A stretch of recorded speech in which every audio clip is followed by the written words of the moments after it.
Oh, yeah, Okay. 27 minutes ago. Okay, so we're fine. Can you get on your email here?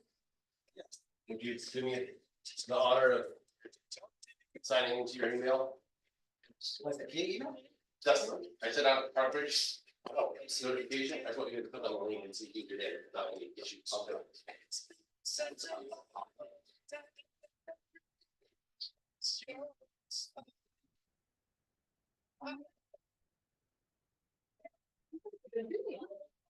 A little bit, a little bit.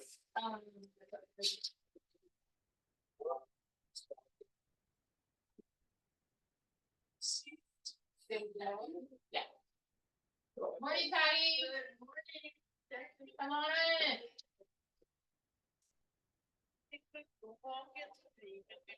Thank you. All good. Nice. Hey, Dustin, Sure. you, yeah. Everybody's on sale at Costco, so.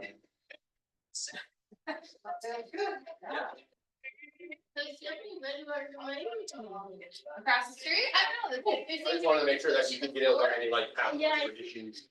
And then, Okay. yeah. Turn the audio on, make sure it They were works. cutting down a big tree. Oh, my God. No, Terry Holmes already in it. there it is. No. I muted everybody, so.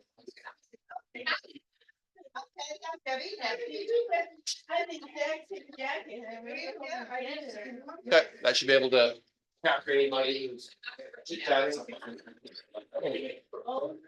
Older, so their kids live over off of Balmoral. That's what I heard Yeah, from somebody, yeah, okay, great. They're moving up to the South Bay. Oh, Mom and okay. dad, yeah. Well, it's a purpose retirement. Yeah, exactly, yeah. Oh, Yeah, yeah, yeah. You're looking. Yeah, exactly. Scare. Exactly, Yeah. yeah.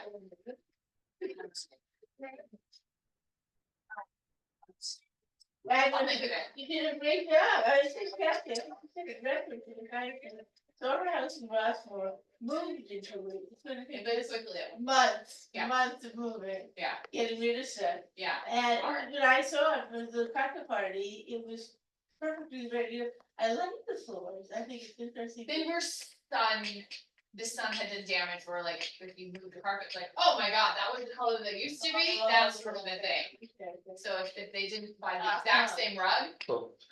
it was gonna look awkward. Yeah. Ah, Excellent. Yeah. And Michelle's looking on the Apparently, boss, good. yes, and some contractor over there last couple of days. She was very good. Michelle last? No. I don't remember. I don't know. Morning. Hi, how you doing? Come on in.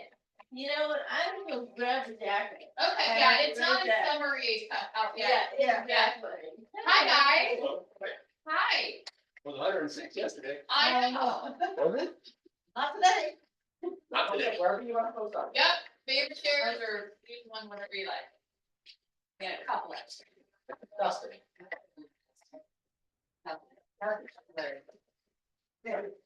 Debbie? Just see you guys in like part of the motorcycle. Wait. Yeah, exactly. Warm, warm. Yeah. Change, right? Only a 40-degree difference, I mean, whatever. Yeah. Thanks to me. So So we bought them for my mom, actually, for Christmas, we had bought them some events, which they ended up not being able to go to. So we rebooked it for this event, which they may not, or not be able to.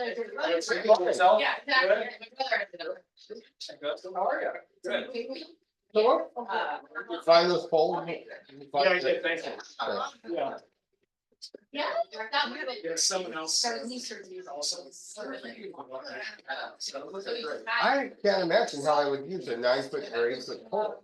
How did you get a pole that big into the ground? Yeah. Eight footer, Yeah, you know, I'm just going to need for tomato.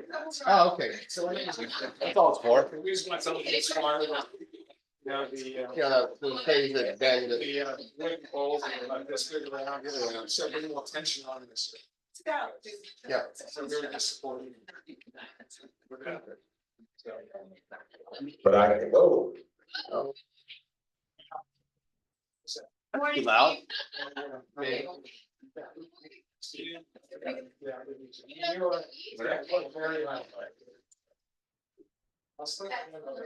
That's likely a little better. How's that? Yes. Testing. Need a wireless microphone. Yeah. We can work the room with this one. Hi, how you doing? Where you from? I'm from, Yeah. New in town, or you staying in local? seeing them street is really hot. So I know. The other side of the house. Right. How about you here? Where you from? Minnesota. Minnesota, you're not sold, is that true? All right, good to know. And you, sir, where are you from? Two houses. Georgia. So the whole people think it's all true? Okay, good to know, you know. Yeah. From the source, all right, cool. All Definitely. right. It's fun. Don't forget to present yourself. Hello? Hi, I'm the man on the street. You're that guy. Yes. We heard a lot about you. Yes. I think he's looking for you. so- Mel Sharp, Martin, Mel Sharp. You know what I'm talking about? No, but so yes, I do. Yeah. So, yeah, I'm doing my best, Montel Williams right now, so. Oh, okay. Welcome on, come on in, grab a seat. Wow, there's people, look at this. I know, we got a bit of a crowd this morning. You all look like such a great crowd. Please take it away, staff. Our special tonight are lasagna with Caesar salad. Love it. Never give this guy a No, that's Upside down, bad. You need the hook. We need to have someone with a hook. They can just like, all right, you had it now. Where's Tiger? All right. Good, thank you for that picture of Evie, that was absolutely glorious. Every time I look at it. Susan, Mark, good to see you. Things are well, I think. Nice. It's so fun. Thought you guys take your road trip down to Palm Springs. Monday, all right, Monday. Oh, Chris, really, where? Saturday. Going to have friends here. Mine's really old. So my wife is getting tired, he's getting tired of my pilgrimage to Sherman. Sherman's great. We are going down for, Lewis Black's last year. Is it one of the Indian, Yeah, and staying up at the usual place where we stay at the street after Sherman's at the best restaurant. And so, everything, best restaurant, Lewis Black, Sherman, that's the whole trip right here. Well, we've gone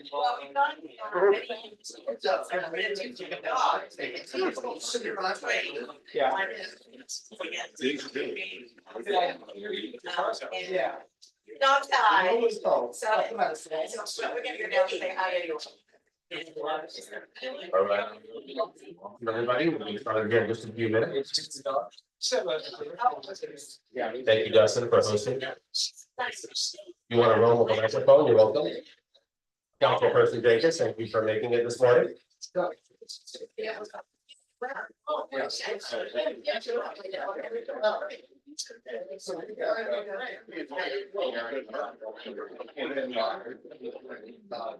Good morning, good morning.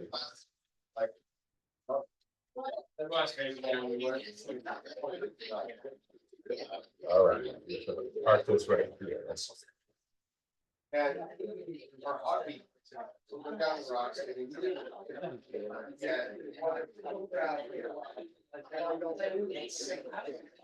And it's like, it was so funny.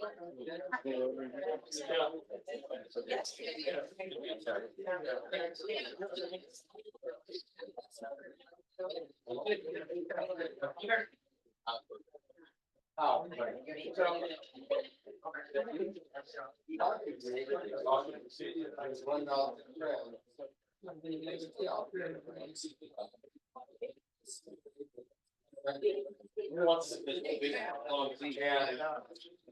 I love it.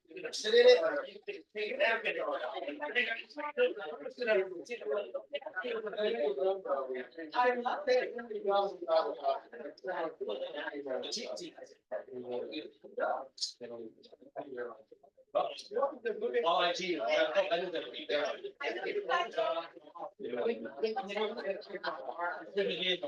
Yeah.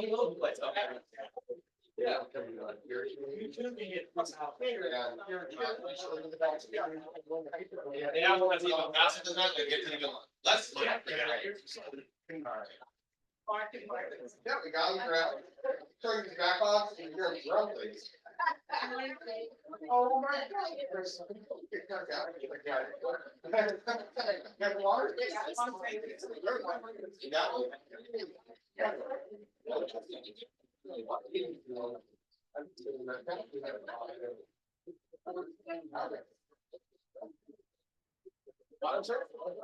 Yes, I.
We have some chairs here if you don't want to unpack.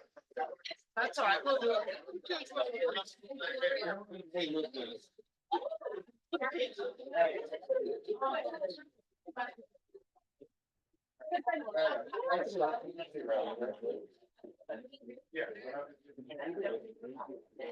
Can we get started? Yeah, for the dog. Grab the microphone though. Turn it on. Well, Good morning, everyone. The volume is on the side if you want to adjust.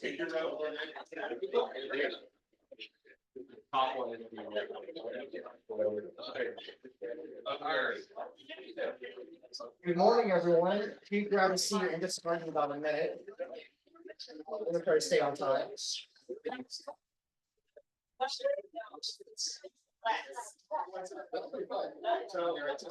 Here's our new one.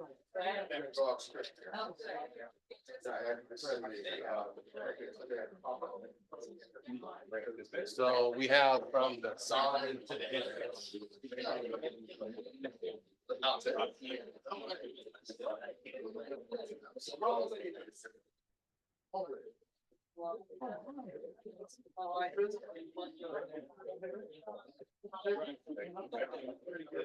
Thank you, everybody, for coming.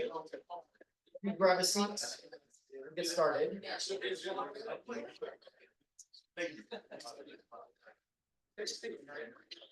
Okay, here we go. Yay! Thanks, everybody, for coming. Good morning. I always forget to say that, and so I wrote that in my notes. Good morning. That's how bad I am about it. So, we're gonna get right into it. Here's what we're gonna talk about: announcements, year in review, the new board. Kevin Jenkins has joined us today. Nate from IG has joined us today. Chris Brown and Stephanie are gonna talk about emergency preparedness. Then we'll close. If we get everything done by 11:30, I'm really happy. So announcements. For the sake of time, we took questions ahead of time. So if we have time at the end, we'll take some questions, but in the meantime, sit back, relax, enjoy the show. If you need to use the bathroom, just go through this door here and to the left, under the stairs, in the bathroom, get towels up top. Right, water. Running water is there, yes. There's also a sink behind this door over here. Sorry. You can take a wash your hands for whatever weird reason you have.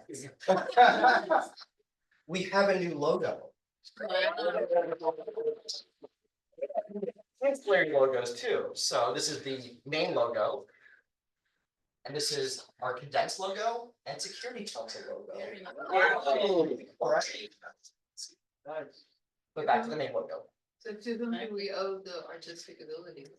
Steffi and I worked with the designer to put it together, so it's volunteered a lot of time and a little bit of cash to make it all happen. Branding to us is really important because I think the better we brand, the more cohesive we feel, the more we'll get from what we're doing. Garage sale tomorrow from 10 a.m. to 2 p.m. So put your stuff out. You can give it away for free. You can charge whatever you want to do. But yes, and then post on the Google group if you are hosting a garage sale so that people know what you're selling. We may have a dumpster next weekend, so please sell what you can sell, and then you can dump other stuff if you like. We're not 100% on the dumpster, right? Haven't received confirmation, but I think we got the right resources, the answers. We're like 80%. Yeah, okay. It's like a Kevin, bee. Kevin, have an It says we're gonna have it.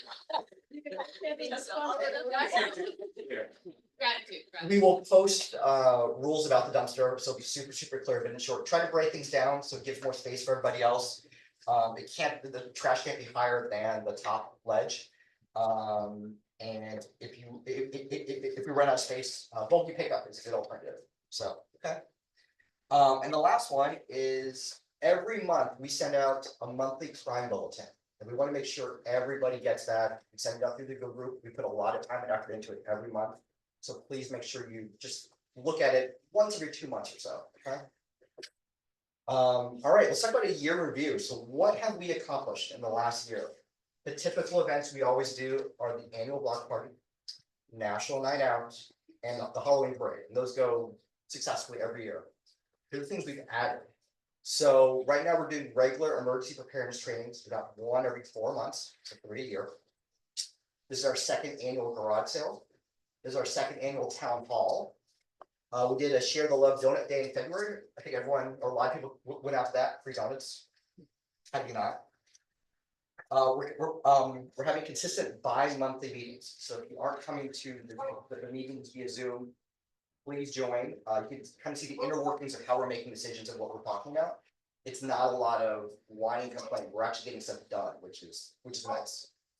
The monthly crime bulletins, like I said, we started the PEIA urgent alerts through WhatsApp, so everyone is probably signed up for that, right? We did a little bit of reorganization within the PEIA group groups. A lot of behind the scenes things that you guys don't notice, but it's important for us to make sure we are organized. We're doing a lot more coordination with Skyline and Hillcrest with IG and other programs. That led to a 50% decline in crime during the months that we were on the same kind of platform, if you will. That was kind of through October through April. So if you notice that crime went down in those months for the most part. It's because of that coordination. We also started the Southeast Hills Leadership Alliance. So what we're trying to do is gather all the leaders of the neighborhoods north of Montclair, it's like Woodminster, and everything east of 13 and 580. Get all the leaders together to make more coordinated efforts. Every neighborhood is a little bit disjointed, and we're doing a lot of work in different programs, and so let's just share it, right? And most importantly, we started a new board. So I want to go over who's on this board. After 40 years, we have a new board. So 40 years ago, right? 40 years ago, we stopped PEIA kind of officially because no one wanted to be president. And it's kind of been empty for 40 years. So now we have a new board. Here are the board members. So we have directors and officers. The directors are, and you can stand when I mention your name, Chris Brown. Martin, have a seat. Kenyon Jew, he's not here. Vinay Iyer, not here. Susan Silverman. And Steve Tyler. And we've got 3 officers, Lori Wilmer. You're so big, you don't have to stand. Stephanie, have a seat. That's my thought. And so we have a little bit of oath, I'm gonna have you guys take with me. Stand and raise your right hand. But understand. Wait, come to the Come to the front, come to the front. Come to the front. front. You guys, all right. To the front. I swear in sound.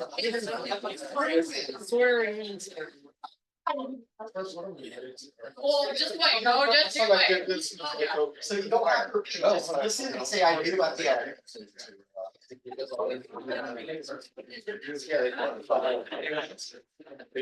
Everyone very sweet at it. Yeah, photographing this for posterity. All right, Yeah. I solemnly swear. I solemnly swear. Say your name, you don't have to repeat yourself. All right. Just go on front. Just say I do at the end.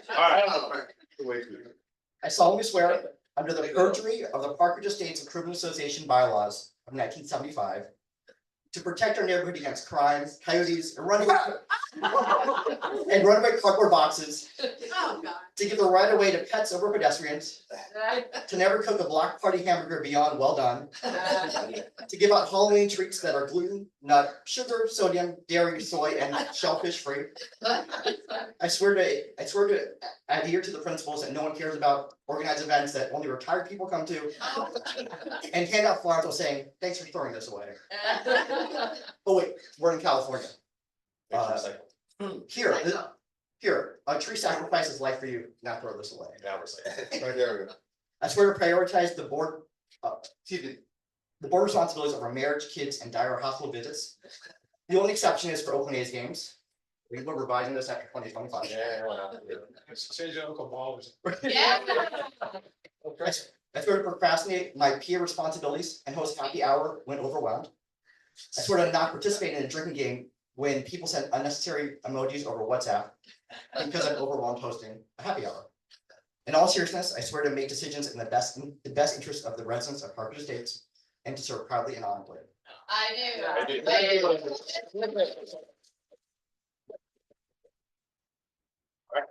All right. We are right on time.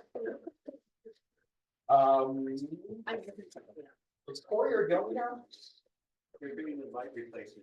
Oh. I wanted to, so we wanted to recognize them. Their efforts are not PEIA sponsored, but they do such a great job taking care of our neighborhood and our ancillary neighborhoods. So let's give a big round of applause and hopefully we'll hear it.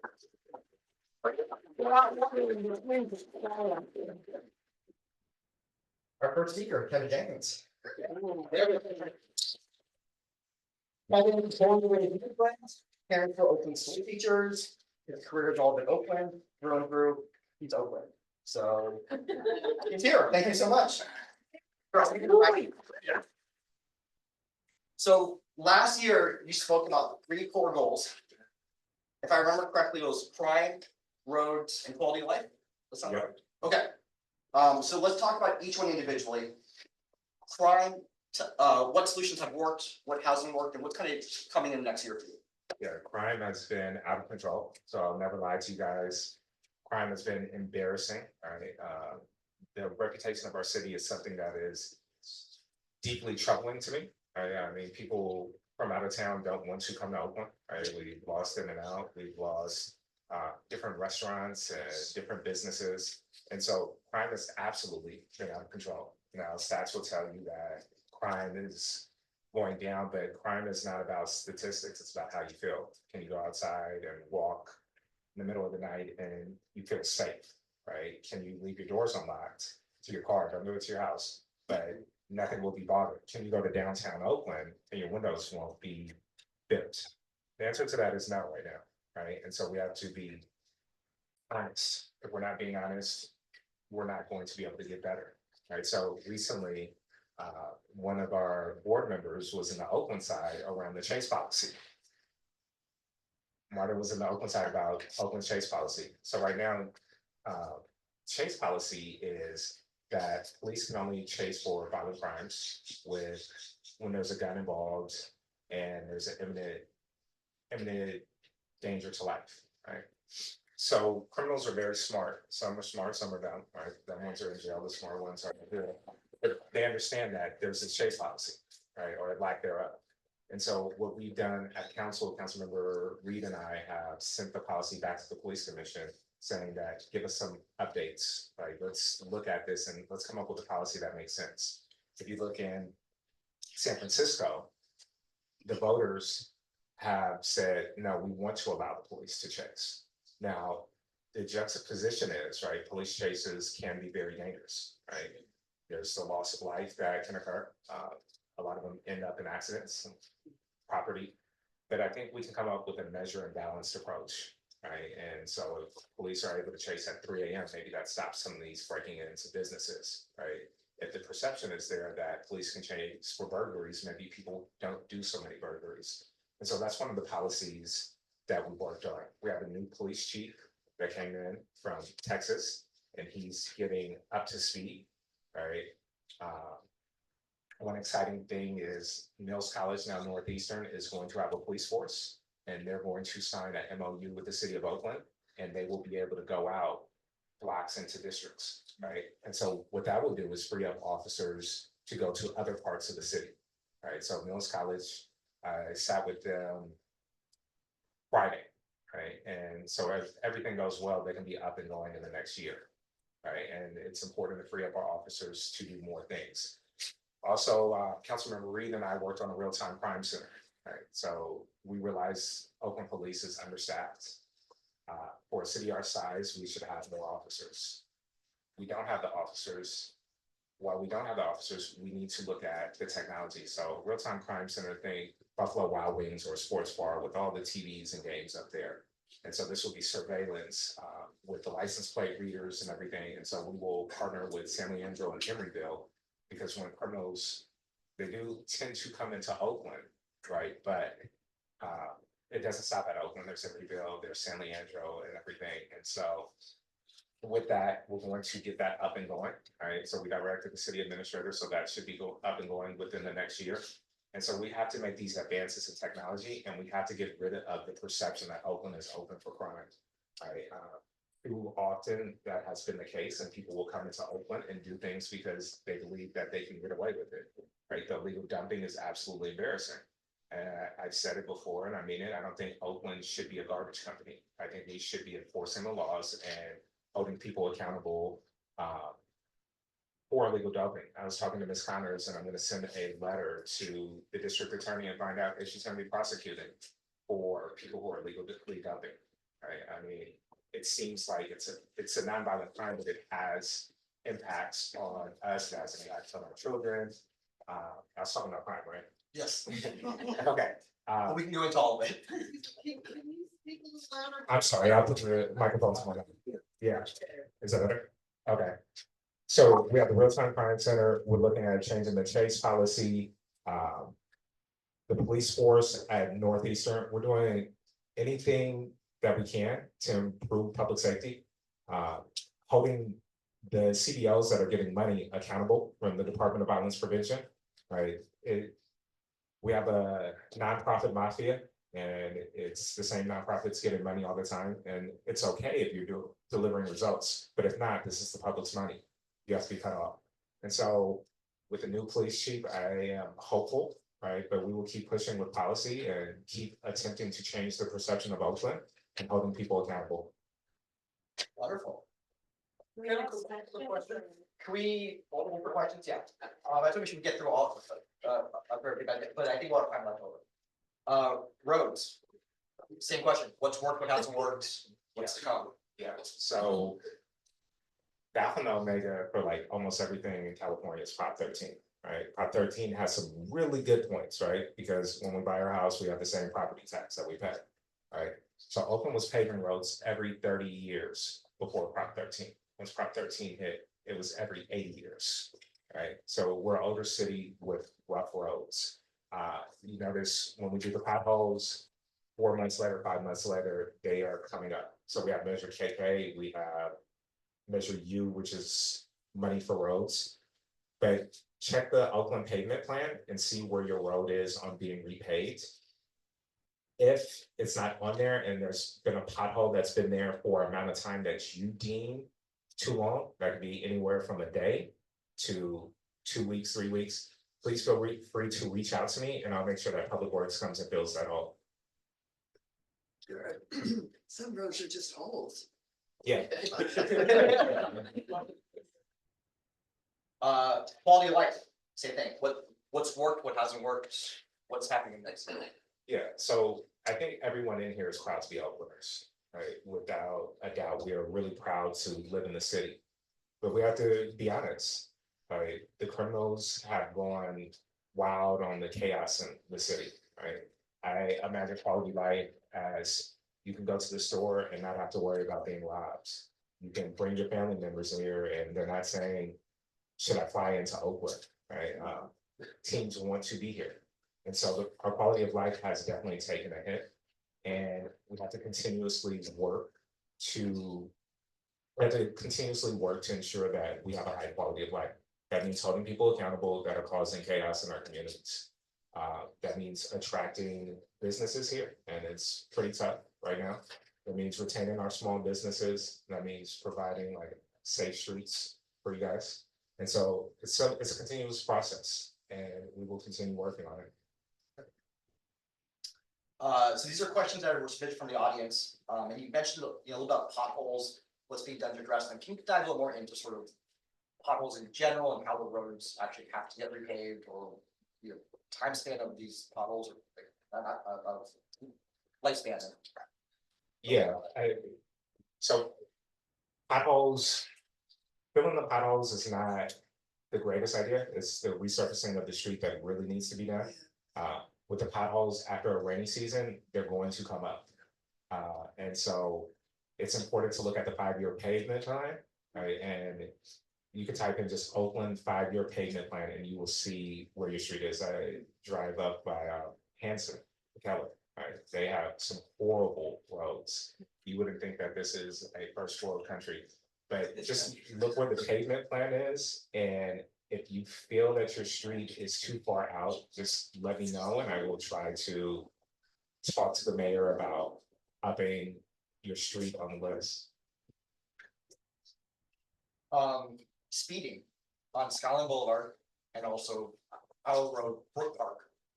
What can be done to reduce some of the speeds? So we have a new director of transportation who came here from Atlanta, and the first thing I did with him was took him and the city administrator up to Skyline Boulevard. So what I've asked for in this budget is how much it's going to cost for a Skyline traffic study. I think that's the first step. Right, so I'm gonna figure out what that cost is and put it in the budget so that we can get a study.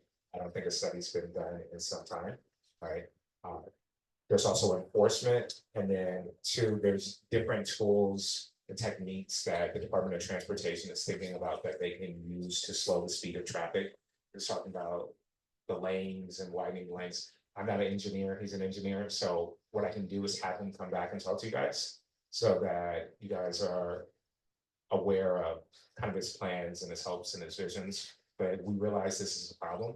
There's some blind zones when turning left on Skyline, the routes are too high, right? So we have to definitely make it safer. Is there anything we can do in our neighborhood, for Brook Park Road, that could help, or is there anything we could do to have you guys step in? Absolutely. Sending emails is always a thing, right? And we'll provide you, Stephanie, I'll send you the email of the department, and so I can say I'm getting pressure from my constituents, we need to do something. But I think the traffic study is something that's really going to be helpful for this community. Okay. Sideshows could be a problem, especially right now at Redwood Road and Skyline Boulevard, happening several times a week. Yeah. How do we mitigate that? So I talked with the mayor on Thursday. And so we're going to put out, she directed the Department of Transportation to put out metal sheets. But if you guys think about those metal sheets, one, you don't want to pass over, everybody slows down, and then you can't spin over them. And so what she directed the Department of Transportation, that's the #1 priority, so that should be coming sometime. When I get the timeline, I will send it to you guys because I think it's a mental health issue for somebody to just do donuts and wake up at 3 o'clock in the morning and do donuts, 4 o'clock in the morning and do donuts. It's really a mental health issue, but it's the mayor's priority and we're going to get that done. I have a question related to that. We'll come back to that. We got plenty of time. Okay, I just want to get off that Yeah. topic. We'll come back. Dustin, I'm having a hard time. I'll talk really loud. Do you wanna come in? Yeah. There's plenty of space now. Come on in. Should have used the mic. There's a lot of space. Use the mic, use the mic, use the question. Oh, okay. The city's in a budget deficit, so the sale of the Oakland Coliseum seems to help close that gap. From everything we're hearing, but this is a one-time injection of money. Will any of that money be reinvested back into revenue generating investments for Oakland? And what about next year when that money isn't there to pay for the bills? So that's my biggest concern, that this is one-time money. We're going to be in the same position next year because this is a structural deficit. So I'm urging my colleagues to have the wherewithal and the foresight of looking at this down the road, right? We cannot slash any more services and we can't tax you guys anymore, right? Your tax bills are long, long, long, long, long. And that's not okay. So I think Oakland has to do a better job of figuring out what's going to come here, right? Like what's going to be revenue generating, like what kind of growth can we have? So my chief of staff told me not to say this out loud, but I like tap. So I want a casino to come to the Coliseum. So look, when they studied this in 2005, and it was gonna bring in $40 million a year to the general fund. That's back in 2005. So my idea for Oakland is to make us an international city, right? Too often we are the little brother, little sister to San Francisco. We lose all our teams to Las Vegas, right? So we have to be bold in trying new things outside of taxes, right? You guys are tired of the taxes. Homeowners are really taking the brunt of funding the city. And it's time for us to try something different. So in the budget, I am keenly aware of focusing on what Oakland is supposed to do well, because we don't do a good job at what we're supposed to do well. When you call 911, the police should come. You shouldn't be on hold. We should do parks. The roads should be safe. Oakland has taken on more responsibility than we can hold, right? So homelessness is not a core function of what a city is supposed to do. We're spending $20 million on homelessness, and that's Alameda County's job, right? That's $20 million that can go towards public safety, that can go towards roads, that can go towards infrastructure. So the budget before the infusion of the Coliseum sale had 4 fire stations closing. That's not okay, right? We have to do a good job of what we're mandated to do. Everything else is extra until we have funds for it. So OPD was not able to make it today, so I'm gonna kind of pose a few OPD questions your direction if you could handle them if you can. So CHP has been instrumental in assisting OPD in reducing crime in Oakland. Can you talk about the differences between CHP and OPD in terms of policy, and why they've been so effective? And is that policy in Oakland preventing OPD from being as effective? And what do we kind of do moving forward, right, with that? So I talked to the mayor Wednesday, and CHP is still here in Oakland, right? They're still doing operations. In some of the flatlands, what the issues are abandoned vehicles. And so Oakland has a really good job of cleaning up after the problem, but not addressing the root cause of the problem. So the root cause of the problem is we have a whole lot of chop shops in Oakland, so many stolen cars. So my girlfriend and I, we just moved and my mom's car got stolen from out there, right? But this is a problem. We got the car back within 5 hours, right? But CHP is really focused on abandoned vehicles, not abandoned vehicles, the chop shops, stolen vehicles, rings like that, illegal firearms. So they have something very specific that they're focused on. CHP does not have a pursuit policy that they have to follow. So they can pursue fleeing vehicles as much as they want. You run away from CHP, they will chase you through 3 different counties. So that's one thing. And then they're really focused on specific things. OPD has the entire city to worry about. CHP is focused on those 3 specific things. Can you provide any updated details around this high shooting? What should we as residents be aware of in terms of the future?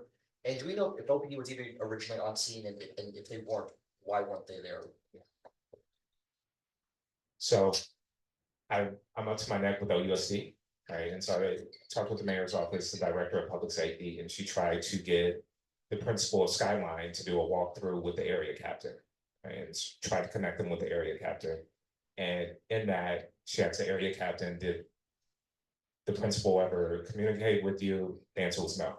So I don't know this to be true, but this is what I've been told, right? A principal should not be in the charge of safety. Right? Public safety is something that it's a unique skill set, right? And you don't get it by being a principal. So USD has to do a better job at one, like having a director of public safety, two, thinking about the logistics of these graduations. And I was just saying over here, right, that we shouldn't have graduations up here anymore.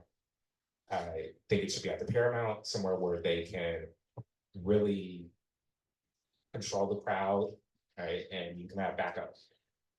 So the shooting, there was some San Jose Crip, right, that was involved in the shooting. I did not know they had Crips and Bloods in Northern California. I thought that was a SoCal thing. So they have one person in custody. Last time I talked with the chief of police, it was somebody who got shot, was shot in the hand. He was a victim. They have him in custody. I haven't checked in recently about the other person. There were two people that were grazed, elderly folks that were grazed. We're working on something with the Warriors, OUSD, to figure out how we can recapture that graduation.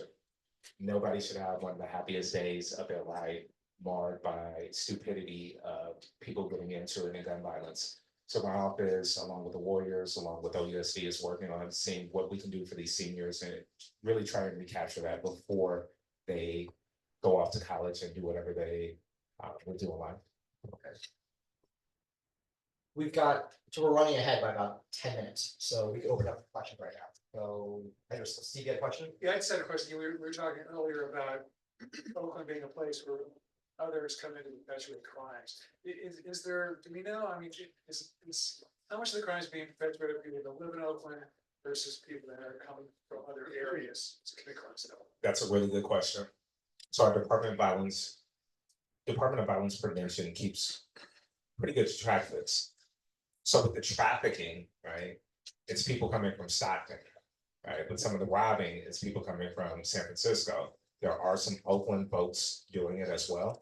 So they say it's about 50-50 Oakland folks doing it, the gangs that we have here, and people commuting in, commuter criminals.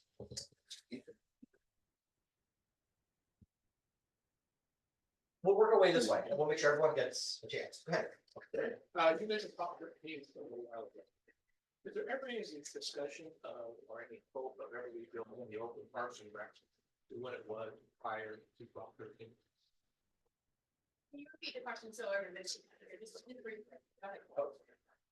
Well, the question was, is you talked about Prop 13. Is there any discussion at the city council level of ever refunding or ever rebuilding the Oakland Parks and Recs to the point where it was prior to Prop 13? Yeah, so it's a challenge. So I haven't heard that. So in my time that I've been on council, there's been a $300 million budget deficit and they're 175 now, right? So I haven't heard any talks on that, but that is violence prevention, right? Is everyone familiar with Prop 13 before I go on this? Yeah. So yeah, there hasn't been any specific discussions, but in my dream world, the parks would be beautiful, full of programs and all those things, but it's a limited, it's a limited piece of pie and you have to take on this area and you're consistently being asked to do more with less and it's priorities, right? So have you guys heard of democracy dollars? So you guys voted on this. So let me tell you this has been a big fight around budget. Okay. So democracy dollars is each resident over the age of 18 will get $100, $25 certificates that you can give to your favorite candidates, right? And so people have to go door to door to get these $25 from you and talk to you and say, hey, I want one of your vouchers. This program is going to cost $4 million a year. It's ridiculous. Because you're giving actual vouchers that the city has to pay for. And this passed with 74% of the vote. And so Now the fight in the budget time is like, hey, no, we passed this, we want you guys to implement this. It's $4 million a year. Like, how many cops is that? How much is that for the parks? So we have to have these priorities on where our money is going, and you guys gotta pay attention to what's being voted on. 7 out of 10 of you guys voted on this. We'll work our way this way. On the night of the shooting at the high school, we got hell trying to get home because the road was blocked off. And CHP guy came and talked to us, about what was going on. And there was OPD was taking people, ferrying them. And he said he couldn't tell us when that would happen because they're on different frequencies. CHP and Oakland are on different radio frequencies, and that seems like something that kind of needs to be addressed. No, definitely. That's something that I will look into and check in with our state assembly person and also the mayor's office on that. Like, that is, we have to be connected. Sandra.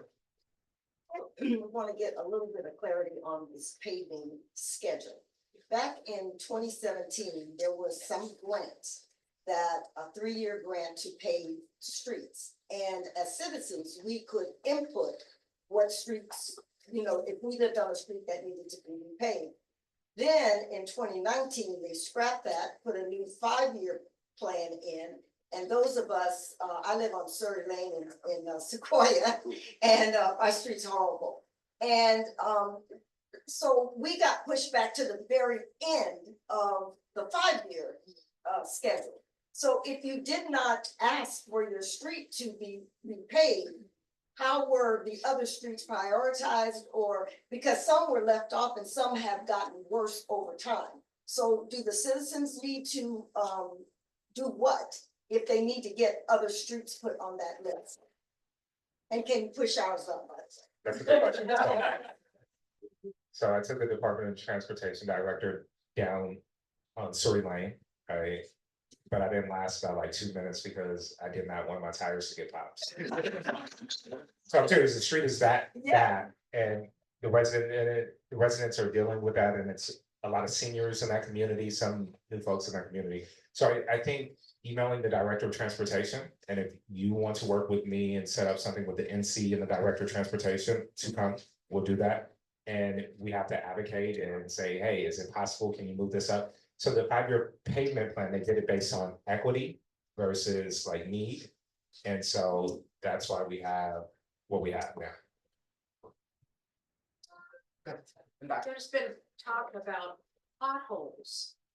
Do humps and bumps count? That lump on Skyline Boulevard, just after the intersection with Redwood Road. Some dear citizens have in the past drawn a circle around it and written bump on it. It's horrible, it's jarring. Is that because the trees are? Yeah. Okay. And there's another one somewhere too. Yeah, the other side is. Yeah, the other side, right. Just horrible. Okay, How I forget to go around it. so I'm gonna put myself a mental note. If you could text me and tell me where it is, my number is 510 866 1045. And so just text me where it is and I'll ask public transportation to come look at the trees and see if it's something that they need to be cut, because that's really sounds like a lawsuit waiting to happen. Wait, I'm sorry to interrupt, but didn't you, when you met with Emily Rosenberg and you brought the Department of Transportation to Redwood and Skyline, that, I thought they. It's on Redwood World and Skyline. Okay, yeah. Okay. No, so yeah, we did see it. I will follow up with Public Works to see what they're gonna do about it, if they're gonna take the tree down. And then also we have a problem with people planting trees up there and everything. Like it's wonderful, but then like you run into liability issues when things like that happen. So let me check in and I will get your email before I leave so I can provide you with the update, or I'll send it to Stephanie. Yeah, I'll send Stephanie an update. Go ahead. So I have a comment and then a couple of questions. I'm just gonna pepper you. I'm actually a parent of a Skyline high schooler, so I just want to level set for everybody here that the new principal at Skyline is amazing, and I think as a community, we really need to support her. The previous principals have been basically non-existent. You could never get a hold of them. So Rebecca Wong, she's really amazing. So I just kind of want to level set that she's really trying to turn the school around. So the community, as much as we can support that, let's do it. I have an incoming sophomore with her. And also the shooting happened after the ceremony, so just, you know, I wanna, cause I have a senior who graduated from Oakland Tech. And so, but we have a ton of friends who graduated from Skyline, so I was texting with parents who were at the site, and so everything happened after. But questions? I love the casino idea, but really where my mind was going is it possible for Oakland to have an endowment? So when we get these sort of one-time funds, that it can go into an endowment, and so that we're only spending a little piece of it, but that it's growing over time, and that we have kind of this pool of money to dig into. So that's question one. Question two, you mentioned something about shortage of police. I'd love to hear some data around how short we are on the police. And then I forgot what my third question is, but that's. If you remember, the third question is text me. So the first question, endowment, I think that's a good idea. What I'll do is take it back and see if that's possible. The second question with the police. So last year in the budget, we allocated money for a staffing study, and that staffing study should be done soon. And that will tell us exactly how many we have, how they should be deployed, and all those things. So as soon as I have that staffing study, I will send it out to you guys.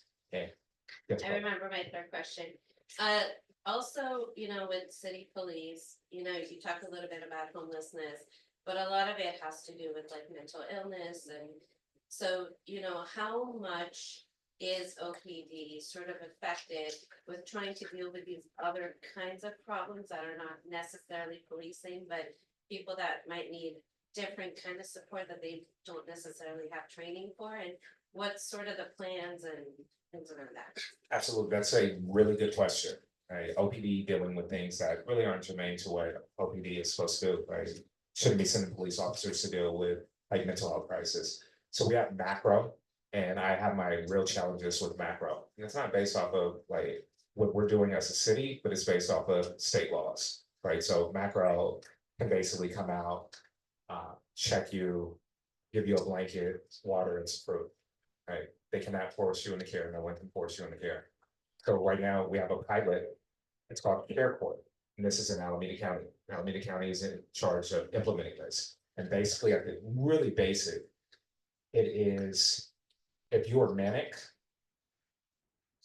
you can be put under the care of a judge and a medical health professional. Right. This is going to do amazing things for us because right now somebody's manic yelling down the street and they say they don't want care, and there's nothing that you can do about it. That mixed with, we just voted for bonds at the state level for mental health facilities. So when Ronald Reagan closed the mental health facilities, right, like it's having its challenges in today's time, right? And so I think those two things together, we have to push Alameda County to do their job and get them implemented so that these people can get off of the street. Because I don't believe encampments are humane. I don't think encampments should exist. No one in America should live like that. You should go have a facility where you can go get well and then come back and be productive in society. But we have to push Alameda County to do their job. Thank you. Martin, last question. Yeah, we noticed a lot of new cameras at Redwood and Skyline. There's at least 8 new cameras that have been installed in the last 6 months. What happens to those feeds? Who's watching them, and how is that helping? Or is that our city installing those? You know, just why, basically? Yeah. So this really complex answer, I don't know. We don't know either. So what I can do is find out for you, because the city is not in charge of like putting the license plate readers up. The state of California is doing that program. So what I'll do for you, please text me. Yep. And I will look that up for you and I'll get you an answer. Sorry. Congratulations. Yeah. Now you're born. Go ahead. You mentioned the metal plates to prevent people from the donuts, which, by the way, I had a very scary, like, to me, it was a scary encounter because I leave sometimes at like 5 in the morning and there were people doing donuts at the intersection of Skyline and Redwood Road, and it's still dark out, I'm by myself, and so. You know, when they did a pause, I like drove past them, but I'm really curious about. What is the metal plate doing to prevent the donuts? Like, I'm not clear on this. Yeah, two things, right? So I have a policy coming with Councilmember Reed on sideshows, right? And I don't care if you brought your mom's car here or your auntie's car and you borrowed it for a sideshow. We are directing OPD to take it and take it for as long as possible, right? Enough is enough. Oakland is not the doormat for you to live out your crime. And so that should be coming in. When it does come, I'll let you guys know so you guys can come and support. So the director of transportation, he said in Atlanta, when he was there, right, he used the metal plates and then he was saying that you cannot drift over those things. And if you think about it, everyone slows down when they see a metal plate. They're not going to go fast. And so the idea is to move them from that intersection somewhere else. He's even willing to do, he has some other ideas where he will continue challenging them. All right, so this is just the first step. If we waited for the capital improvement side of like bot dots and putting those things up, it would take a long time, right? So this is just an immediate fix, right? And if they keep at it, like there'll be something more that's gonna go. So I'm putting money in the budget to ensure that we have the money for these preventative measures that are capital improvement. Thank you. And if anyone wants to text me, if you have questions, feel free to text me later, 510-866-1045. Please do send me your contact card because I'll pretend to know who you are and not actually know. So last question is, what innovative and effective solutions are you seeing from other neighborhoods to combat crime, blight, and increase quality of life? You can't say, you guys are already doing it. So we need something new. Okay. So what I've seen, we just moved and the WhatsApp, they will put everything on the WhatsApp and my girlfriend doesn't even check it anymore because it's on and on, but it's really building the sense of community. If something looks out of place, if someone seems out of place, it's okay.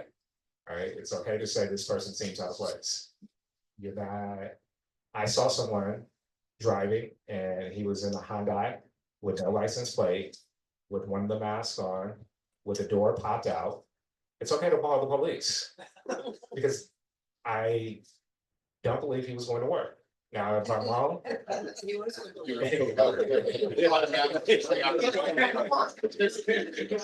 Want to work on our houses. But if I'm wrong about that, I don't care. Right. And so don't be afraid if something looks out of place, if a car is there for too long, if someone's circling around, feel free, report it, call me and say, hey, Kevin, this person seems out of place. I will call the police and try and get them up here. I realize sometimes the police don't come fast enough. If they're not coming fast enough, please do call me. And then also making sure that you guys are reporting things, right? Because the way that OPD places services and everything is based off the data. They will look at the data, right? So if your car gets broken into, don't say, hey, they're not gonna come anyways. Make sure you report it. So when I talk with the captain, it's like, no, my residents are being harmed. There's a blip. He will send people up here. So make sure that you're reporting. But that's honestly a little bit frustrating because another day when I was leaving at 5 in the morning, I saw the car that was on fire at the corner of Skyline and Redwood Road. I called 911. I basically, by the time I got to my destination is when 911 picked up the call, which was about 12 minutes later. Yeah. So that's a long time to be on hold. it's too long and it's embarrassing. Yeah. All right. And so we're working, and that's why I said we have to get back to basics. We can't do democracy dollars when we need to fix the 911 system. Our 911 system was so old that they were buying parts off of eBay because they did not make them anymore. Like, this is an embarrassment. So we found $2 million when we put in there, right? And we're continuously working on this 911 system. I think there's only 3 worse than Oakland in the state of California when it comes to call time. So we have to work on that. But it's important to know your community resource officer and your beat officer, right? So when 911's taking too long, you can just call them and say, hey, there's this going on, can you get someone on? And also, by the way, at the bottom of every PESC email, so the monthly crime bulletins, there's a quick link to how to report a crime in Oakland. So you just click that link and you're right at that page, you don't have to search or anything. Thank you so much for coming.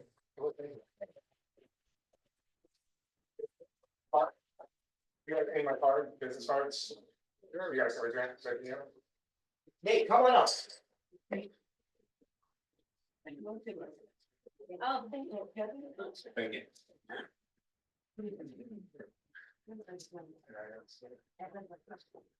Thank you. Kevin spent Saturday morning with us. Thank you so much. You go above and beyond. Put it up. Nate from Intervention Group. Thank you for coming, Nate. Nate is a GM of IG. IG's been servicing Parkridge Estates for 10 years, since 2014. They've been instrumental in reducing crime, as evidenced by the 50%, if not more, reduction in crime over the last few months. Roughly September 2023 through April 2024. As of right now, about 42% of Parkridge Estates residents are enrolled in IGs. We all enroll individually. So if you're not enrolled, I highly encourage you to do so. It helps contribute to everybody's safety. And honestly, it's not equitable. And so we want everyone to contribute in one way or another. So we've got a few questions for you. One, what crime trends are you seeing right now? And what time of day are you seeing those trends occur? It's on. It works. It works. Good morning. Yeah, we've been here a decade, so thank you guys for having us. You guys now have a board, so that's a lot of security committees. So for the crimes and trends throughout the area that's affecting you guys, seems like right now the biggest one for us is the homes that are being sold that are vacant as they're moving through, they're getting broken into. We have a lady broken, is this what I'm getting into the neighborhood on campus? And then it just had like 3 or 4. So when I say that, and I speak to some activity, I'm talking about multiple occurrences, right? We know that typically more so in the daytime, 10 a.m. to 3 p.m., you're dealing with a home break-in. Not home invasion, but home break-in. And the difference is, if you're in your home, it's a home invasion. If you're not in your home, it's a home break-in. Notice that between the 7 p.m. and 10 p.m., there's been some break-ins as well. Obviously, last night over in Balmoral, but those guys weren't home. So for some reason, they're targeting places where you're not at home. Because the biggest thing is they don't know what's inside the home. So they have a little bit of apprehension as well. I think a couple times, if something does happen and you see a potential intruder and they notice somebody's home, they're running away. They don't really want that confrontation. They want the easy opportunity. So that's what we're seeing as far as the home break-ins. What was that? 8 a.m. in the morning, lady was leaving her house in Crestmont. They were watching her leave. She left like 5 minutes. Saw on a ring camera, they were breaking in. They ran through her garage door, got in and got out. So they're also watching as well. They used to say that it used to be the teenagers that are doing that, but when they see the videos out, middle-aged Hispanic guy as well. So I just think that you just got to be a little bit observant and aware. If I had to give a situation that is going on, we've seen a couple Cadillac converters, not like they were 6 months ago. The car break-ins, obviously, that is something that's happening in the overtime graveyard shift. Those times, those are just a nuisance. But once again, those are kind of how we determine our patterns and trends. So what we're seeing right now, those are the main things over the last 36 days. How's IG responding to one specifically the home breaking trend, but also just sort of trends in general, like which sort of policy and strategies? Yeah, so prevention through intervention. So our biggest strength is being there before. I think one of the things that a lot of our residents like is the ability to be able to call and our ability to respond extremely fast. That decreases the opportunity, and that has been our strongest suit moving forward. I think that if somebody's letting us know the trends that are going on with the vacant homes and the homes that are being for sold, those are on our radar right now. If somebody's going away on vacation, clearly people don't like to use that form, but notifying us lets us know a little bit more, so that information is something that we can use. So that's how we use it with the information we receive, with the calls we receive. Just like you need to report it to OPD, report it to us as well, just so that we can know what's going on, because that helps patterns and trends. So as of this month, the Skyline Hill Crest has discontinued their static patrol that they were having out there about 6 hours a day. It may be resumed, we're in kind of conversation with it, but as of right now, it has been discontinued. And so Nate, remind us what your arrangement is with Parker Estates, given that that's static patrol, like it's kind of changed our arrangement. Yeah, so initially you guys were 6 patrols with everything, home alarm response, vacation requests, home escorts. And so when that happened, you guys were one of the people or one of the neighborhoods that actually contributed to having that static post based off of where it was and the demographics of that. So initially they tried to get that back together and they're looking into that. The board for PEIA, which is Skyline, they were the ones that were kind of spearheading that, hoping to get a little bit more participation. But since that's dwindled off, you guys are going to go back to the actual patrols and everything that you were before. And the reason how we set up those patrols, once again, is kind of what's attacking you guys, right? When you guys give me no calls, I'm kind of okay. But when the calls come in, that is where we're focusing what you guys are doing. A lot of times it's overnight, a lot of times it's during the day. The visibility, if I want our guys to be seen constantly, I would just have them drive around from 3 p.m. to about 6:30, and everybody would see us. But obviously the things that are happening when guys are moving around tends to be a little bit more in the nighttime for you guys, or in the early morning. So that information helps how we set up for our patrols. And so it's roughly about 6 patrols a day. We're just Unless they change it back and we get on the phone again and say, hey, we want to contribute or want to move. When we did do that, it was good to have that daytime presence, but once again, I think Dustin and the council did not want to lose the ability for you guys to have that night as well. So it's always a strategic plan, and hopefully we can keep talking about it. Majority of residents want to make it easy to pay you. And so what systems are we looking to implement to make recurring payments easy and automatic? I think we've kind of gotten down this rabbit hole a long time. So the good thing for Parkers now is we're only at 2 payments a year, which makes it good for us. I don't have to put a lot of time into it, but I think the recurring payments, I think that we're now implemented Square, Venmo, and a couple other different things that obviously we want to try out because we are doing the QuickBooks, which kind of makes it easy for us, but it doesn't necessarily get to everybody in the right fashion. Everybody doesn't receive them as well. So I think that those are the 2 things that we're kind of working on. It's multiple things. I think the recurring payments will probably help as well. But once again, dealing with it 2 times instead of 4 times has also been a great help as well. We'll coordinate together to make sure that we're on the same page with that. All right, so it's a question for residents. When a PEIA urgent alert is made, how does IG respond? So a WhatsApp alert. So yeah, with the implementation of the What's Up app, it's.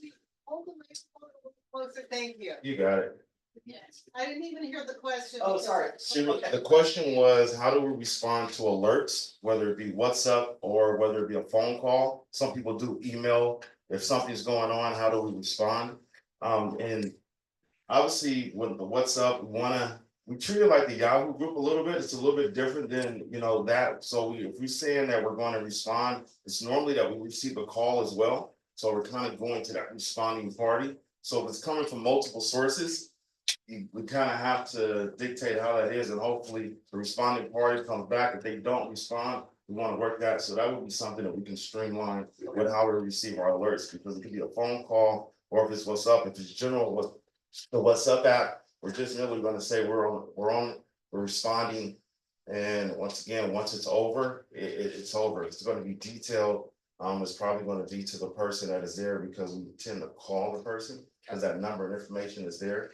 And obviously when we are responding, it's better for us to be able to have contact with a person, because we're coming, what did you see, what's going on?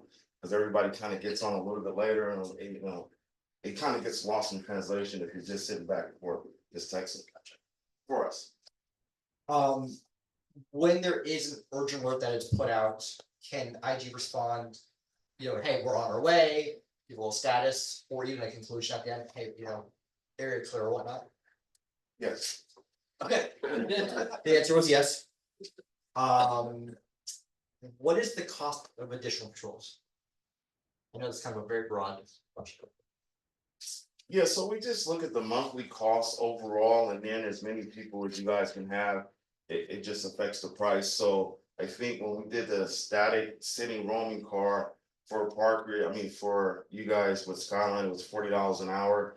And I think the patrols run that as well. Obviously with time in that, we don't necessarily raise our prices much, but we try to make it impactful but economical. So you're looking for 40 and 40 on both sides. That's either a roaming patrol or just to have a vehicle sitting in the area. One of the questions that Dustin, thank you for sending me some of the questions that they may ask and kind of know what's coming. It was a question of how much would it cost for a 24-hour static just to have a guard there? And if you took just that $40 number, you could probably get to north of $26,000. Just to know that effort that Skyline and you guys did, it was only $10,000 a month. So for me personally, I necessarily wouldn't say that that would be the best solution because of the success that you guys had. It's a little bit easier if it's an HOA and everybody has to participate. But if you don't have that participation and you were able to have some success there, I'd probably use that budget to have 8 hours of static and more patrols in a dedicated time, more of a hybrid system, especially in a non-HOA area, if it was my choice. And I talked to a lot of communities. Yep. And I just ran some quick numbers, so roughly speaking, I use $50 an hour. I'll take it. So if we had $50 an hour, 24 hours a day, 365 days a year. That's $438,000 a year, which is $36,000 a month. If all 250 households in our neighborhood participate, that's only $146 a month for each household. But if the 100 that currently pay now continue to pay and no one else paid, it'd be $365 a month. So just to give you a sense, right now we're paying $50 a month. So just to give you a sense of how much it increased by. All right. Okay. So we probably talked to 6,000 homeowners throughout. That threshold for a non-HOA, 40 to 60 bucks is kind of that threshold that we've kind of seen. So, and most people elect to, they bring more people on is to lower the cost per month rather than add to the service. You know, especially with everything going on and trying to subsidize something. So we kind of keep that in our threshold to hopefully get more people on, but that's kind of how we judge the sort of bid. Yes, Terry. You're talking about numbers of people here are limited in Park Ridge, but you also serve PEIA along Skyline. I'm wondering how many, I know that's an HOA, so it's all or nothing, I believe. How many households are there? And I'm wondering if there's some arrangement to work as though it's all one big unit as for your purpose, and there's either a roving patrol or static among the two of them at the same time. Yeah, I think they are definitely underneath you guys. You guys are very well put together. I want to say they have between 40 and 60 homes. And obviously, Sandy can attest to this. The word HOA is not always HOA, you know, because there's different rules with every HOA that you can either make them pay or not make them pay or something like that. So although they are an HOA, they are not bound to signing up for that service or doing anything initially. So yes, that is the talks that everybody is doing, whether it's Balmoral, Skyline, here, Crestmont, to see if there's a number that we can get so that it's low enough that we still have that level of service. And I think initially with that pilot, it was 2 neighborhoods that did that. So obviously if it was 3 or 4, that could be substantial in having a beneficial impact. We have about 10 minutes for questions, so if anyone else has questions, definitely. Nate, have you seen other neighborhoods implement any other creative solutions to get more people to participate? Basically, how do we pressure our neighbors to try and get more people to join in?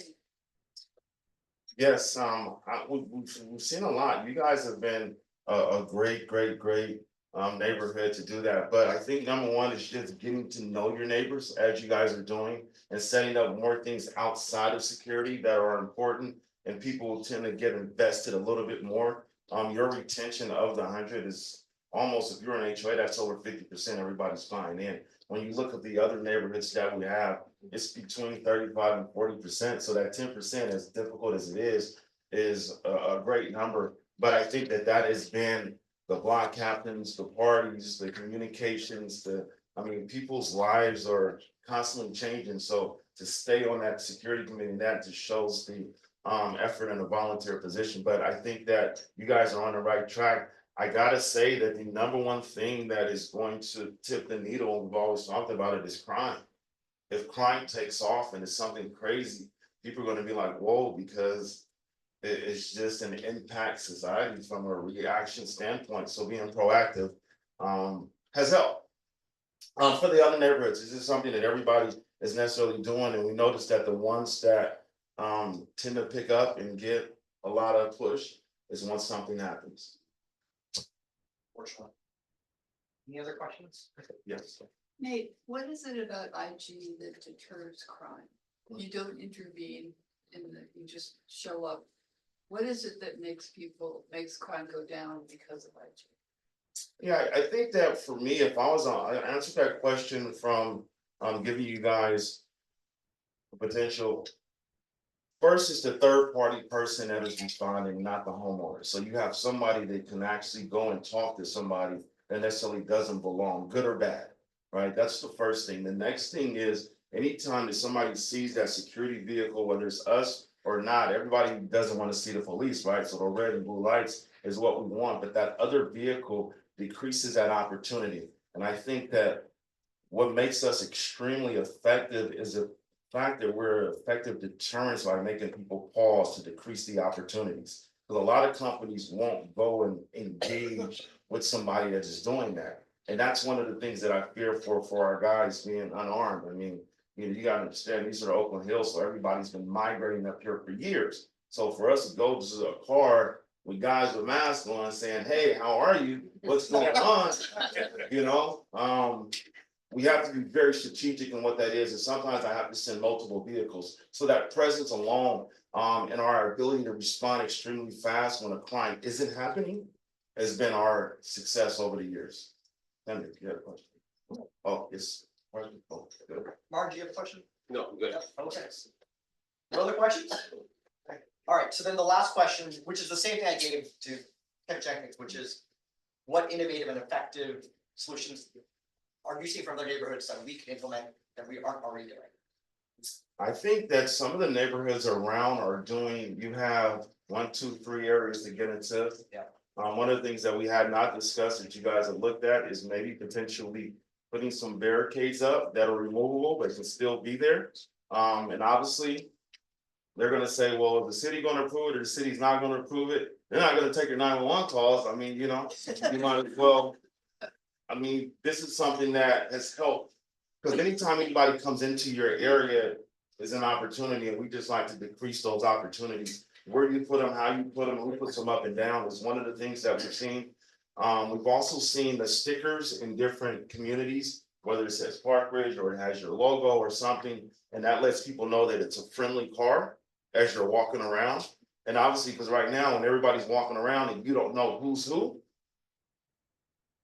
that's that quality of life that Kevin was talking about that kind of makes you feel a little bit better. And obviously, when we're driving around as well, it kind of helps us too. Yeah. So that's another thing as well. I think the What's Up app has definitely been something that has picked up well. I think one of the things that you guys do well with that is that you follow a crime thing, then you kind of get off of it. Some neighborhoods tend to take the crime thing and then talk about other different things. I just think that we just need to find that streamlined source for us to say, on site, call resolved, boom, and then if somebody else wants to chime in, I try to want to make it simplistic for our guys. And even if we do get that call, so I think that those 3 things have been the things that you guys have done outside of what we did last year. I have to see the cleanups and the different things with that, with cars being out, but I think those are the innovative things that I've seen. And by barriers, it doesn't necessarily have to mean a huge concrete barrier, it could just be cones. That's correct. But anything that just kind of. Delineators, they could just be, simple cones, you can move them and you can push them back. It's just that those guys are gonna be, they're gonna drive through. So if it is an emergency, the police can come through, the fire trucks, they can drive through or somebody can move them. It's just worked well for some of our other communities. And you have cones over on campus, right? We do have cones. And that works well. It does work well. I mean, some people are a little upset, you know, if you stay on Brook Park and you have to drive on, you know, I mean, you have to drive around, but for the majority of it, it is a buy-in from the community to just to do something a little bit safer and it doesn't always cost money. Awesome. Thank you, Nate. Yeah.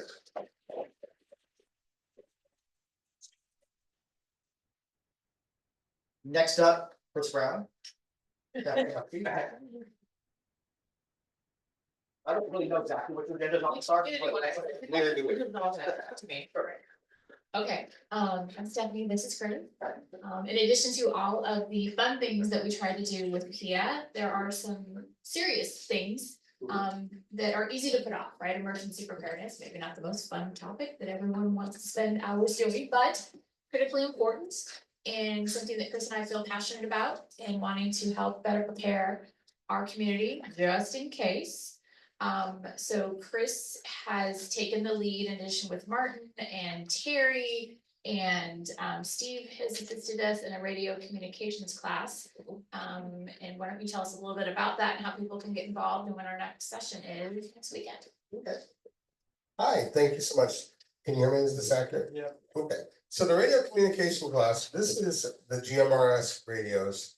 That's GMRS radios. We've talked about it before.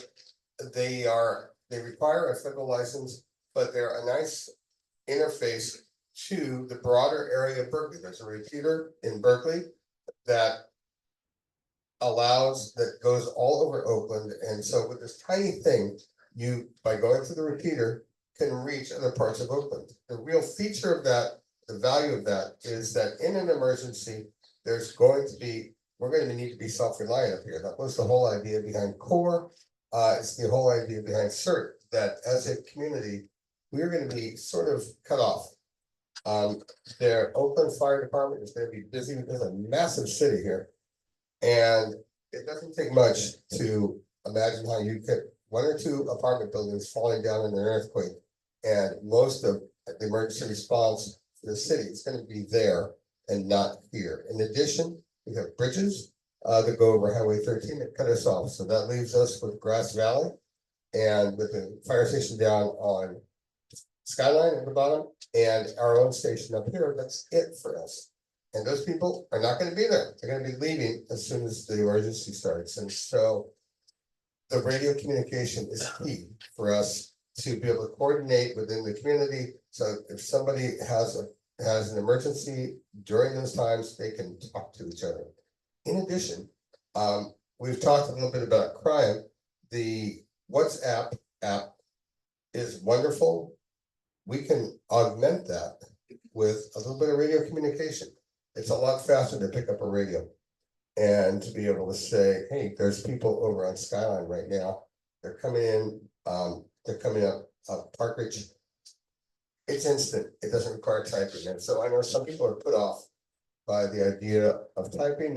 They get in kind of a muddle over correcting and getting out good messages. It's a lot easier to pick up a radio and just talk into it. So that's something that got a lot of attention during the last time we had a radio session. And hopefully maybe we can get some more enthusiasm behind that kind of thing. I think people might enjoy it also. It'll be sort of fun. I want to bring up, it's fire season.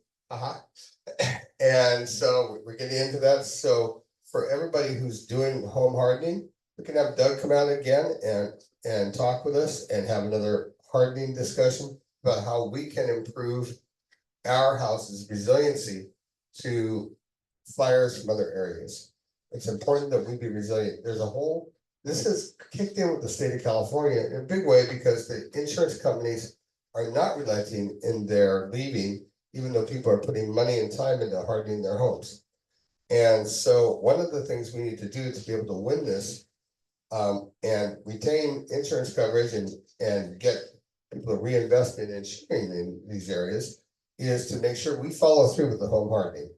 And so we're going to have another event. We'll have to talk to Doug about when it's going to be, and we'll take a survey of everybody to find out when the home hardening event will be, and we'll discuss things you can do around your property to make it more resilient so you don't have fire.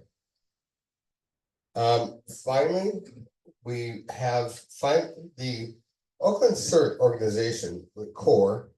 It's sort of schizophrenic, goes back and forth. Is really coming together. And so now while we will continue to give the CERT class informally whenever we feel like it, we can also get into their rotation and get a little bit more on their map. And so that's going to be improving. So I look for another CERT course in a couple months. So the radio communications class will be right here next Sunday afternoon at 4 p.m. If you didn't make the first class, no big deal. Come to the second class. We will help you become more familiar with what the radio is, how to use it, and how we plan to implement it into the community. So please join us right here next Sunday afternoon at 4 p.m. One additional thing we are doing, in addition to individual house hardening for fire safety reasons, vegetation management, I dropped the ball, started a neighborhood-wide program that we can get our neighborhood certified, which would help us all with our individual insurance carriers and potentially retaining us as an insured party. So Susan and Lar and Joni have all volunteered to help me get that program going again. If there's anyone else who feels a little bit passionate about wanting to join that committee or assist us in getting over the hurdle and getting our entire neighborhood certified for insurance purposes, please talk to me. I'd love to have you. I just have a comment on radio. Susan and I bought the radio, and yesterday, the day before, we took the instructions to get the license. It's not as easy as it looks on the page. Not for our age group. Yeah, it took us about a half hour. I mean, we can't, you know. There's two parts to They this. said to do, and we would do them, and then they sent us to another website. It was complex. There's two parts to it. With it, there's a federal identity that you establish for their online systems. Then have them establish that identity, but you can use a number of places. You can use that for your trademark too, as it turns out. Once you have this online identity, then you need to go and use it in the thing you need to use it on. Yeah, we figured that out, but it was not intuitively obvious. It's not. Process. By the way, if you are part of the radio crowd, Tuesday is the first Tuesday of next month. And so they'll be the check-in at 7 o'clock. So we had a good representation last time. When you listen to the people on the repeater, we had 3 or 4 people. It was great that identified as Park Ridge. So I encourage people who are doing this to definitely join us on Tuesday. Did you elaborate on that, just what that is and when we can, what it's called? Oh, okay. I don't know the actual name of it. Yeah, but the first Tuesday of every month, Doug, do you know the name? Geno. Yes, the Geno check-in occurs, and that is, it's really informal. It's great. You can even run it because we have to have some people rotating through it. All we do is we listen, we wait for our turn, we announce who we are, we say where we're from. And in doing that, we establish that we have radio connection with the repeater and that it's all working. And so Practice, familiarity. it's practice. You really have to practice with these things. The time to learn it is not, the time to learn to swim is not when you get thrown in the water, right? So how much does this radio cost? We paid 70, 70 or 80. We got for the middle ground. Thank you. I got the cheap radios, it was like 50 for 2. So, and then the registration, oh, yeah, so it's $50 for 2 radios. That's like the basic version of the radio. And then the registration's what, $35 go life, right? yes. Yep. 5 years. 10 years. 10. 10 years. Yeah. Okay. And if you have trouble with the registration, we could do a registration Wow. on Sunday. Like I'll bring my computer and we can just. It'll show up and you will register. So It's cumbersome. Yeah, don't let the registration stop you, and to our knowledge, there's no FR whatever police going around tracking you, you haven't registered yet, get the radio, we'll help you with the paperwork, just participate. Get a radio. That's Get a the bottom line. Get a radio. any other questions? Nope. Yes, Mary. Yeah, since you guys talk about I'm sensing that the timing recommended we as part of the core, the neighborhoods to keep in terms of disaster, we should all, maybe individual households have a radio. Yes. And given that, can you send a link or send an email with a link of your recommendation of what what hand radios to get? Yes, we can send that out again. Yes, we have, A website, you have it on the website? Our website, yes. Okay, I'll there. so we try to make it as easy as possible. So we have kind of flyers and just step by step for everything. So Okay. we know it's overwhelming and it's on the website. And the website is listed at the bottom of every PEIA and PSC email. So all you do is click, make it easy. Thanks. Any other questions? Thank you, you two. They both put in so many hours to put this together. I know I want to have it, so thank you to them for make this happen. We're almost done. There were a few questions that were asked, just of the association. What are the association priorities over the next year? I think there's a few. One, keep crime low, obviously.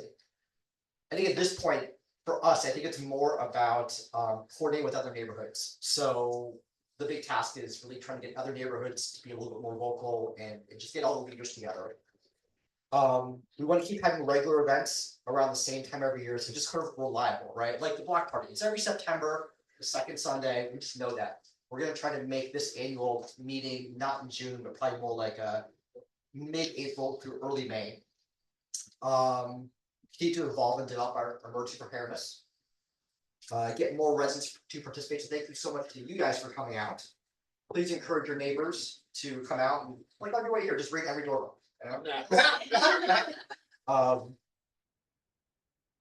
We have a lot of neighborhood history. I've got like binders full of stuff. So part of it's going to be how do we document it? How do we put it on the website? How do we just kind of share the legacy that is part of the states? So we're doing that, and then continue to formalize our governance. Yes. And so yeah, so those are the things that we are going to do over the next year. Can you just kind of promote? How do we get more young families to participate? Other than sugar and candy, I'm not quite sure. So I want some of your guys' feedback as parents, or what would work. So feel free to email us in, or when we have our Zoom meetings to chime in there. Put it in the trick or treat. There you go, right? Well, if the Zoom meetings are at like 6, 7 o'clock, It's tough. that's tough for us Yeah. because we have, well, during the day. Oh, Yeah, I mean, really? well, I mean, 6, 7 o'clock, dinner, bath and bed, kids, right? So pretty much after they go to bed or during the day when they're at school. Yeah. I mean, would the neighborhood like an 8 PM Zoom meeting, like calm down, but like, did that feel too late or? I mean, not for me, but Yeah. Yeah, the young folks, they say 6 or 7 is kind of a critical. Yeah. Understood. yeah. I mean, us retirees, we don't care. It's so tricky, right? Because we have people who are like, well, too late, then they don't have to pass their, it's almost their bedtime, right? Right. And then during the day, it's like, oh, people are working. So I think we try to rotate different days, but we could certainly try rotating different times as well. I think that's a good idea. So thank you. Any other questions? Or anything else? Yes. I just want to acknowledge the organization of this meeting today. I think you've given us a ton of really useful information. Kevin and Nathan both experts. And thank you to the whole team for planning it so well. You're very welcome. It only works because you guys show up. So thank you so much for you guys. Absolutely. Any other questions or anything else that's on top of mind? No? You're running 4 minutes early. But yes, go on sale tomorrow, put your stuff out. I put out a free things. Thank you, everybody. Thanks, Ron. I just recognize you when you start talking. I know. Yeah. So I don't. They changed. They just kind of.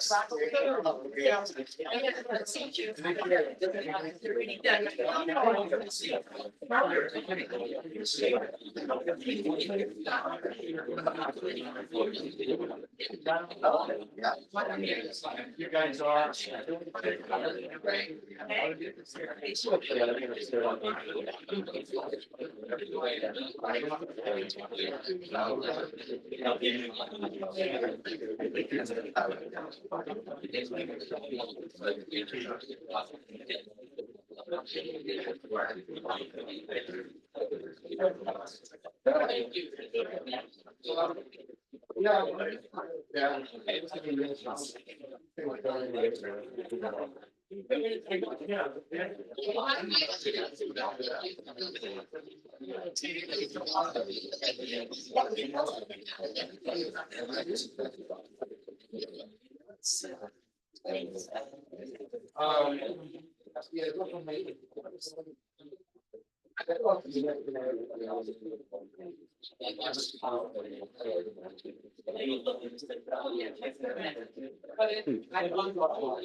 Take